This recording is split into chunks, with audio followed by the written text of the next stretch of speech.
আদব খুঁজে পাওয়া বড় মুশকিল হয়ে গেছে এখন।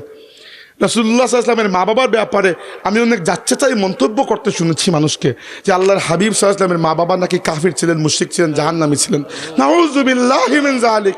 এটা কি কোন আপনারা? ইন্নাল্লাযীনা ইউযুনাল্লাহা ওয়া রাসূলাহু লা'আনাহুমুল্লাহু ফিদ দুনিয়া ওয়াল আখিরাহ। এটা নিয়ে আমি আর 1 ঘন্টা কথা বলতে পারবো, ওইদিকে সাবজেক্ট যাচ্ছি না। কিন্তু আল্লাহর রাসূলের বাবা মার ব্যাপারে আপনার এই বলার ছিল?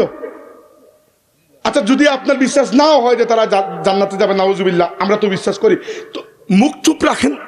সব বিষয়ে নাক গলানোর দরকার কি আপনার? এটাই আমার কথা। সব বিষয়ে নাক গলানোর দরকার নাই। ফতোয়াবাজি করেন, অন্যান্য জায়গায় গিয়ে করেন। আল্লাহর হাবিবের জাতে পাক এবং ইজ্জত এবং পরিবার নিয়ে আপনার ফাজলামো করতে শুরু করলো। এই জন্য এইগুলা নিয়ে কথা বলতে খুবই সাবধান। যারা আল্লাহ এবং তার রাসূলকে কষ্ট দেয় তাদের জন্য আল্লাহর লানত বর্ষিত হয়। আল্লাহর আযাব আর আল্লাহর লানত এক জিনিস নয়। আমি বারবার বলেছি, আযাব অনেক ছোট বিষয়। আযাব দেওয়ার পরে আল্লাহ মাফও করে দেন, লানত দেওয়ার পরে আল্লাহ কখনো আর মাফ করে দেন না। তাই খুব সাবধান আল্লাহর হাবিবের ব্যাপারে কথা বলতে। অন্যদিকে চলে যাচ্ছি, তবুও একটা বলে আসি।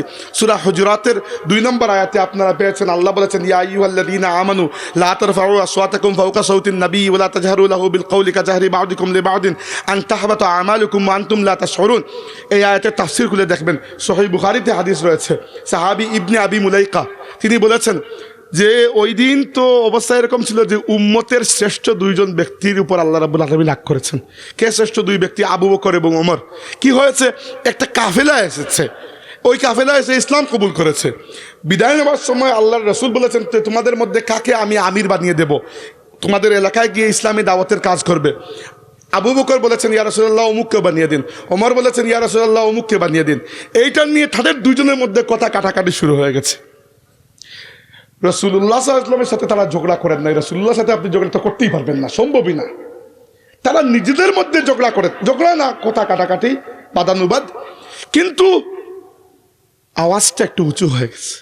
আল্লাহ রাব্বুল আলামিন কোনো ধরনের লুকানো কথাবার্তা দিয়ে যে আল্লাহর নবীকে জানিয়েছেন, মনের মধ্যে আয়াত যে ওহী দিয়েছেন, ওহিয়ে খাফি, যে আপনি তাদেরকে লুকিয়ে লুকিয়ে বলে দিন যে আওয়াজ নিচু করে। না না, আল্লাহ লেহাজই করেন নাই। আল্লাহ কুরআন শরীফে ডিরেক্টলি অন রেকর্ড নাজিল করে দিয়েছেন, আরেকবার আমার নবীর সামনে জুড়ে কথা বলবে তোমাদের ঈমান বরবাদ হয়ে যাবে।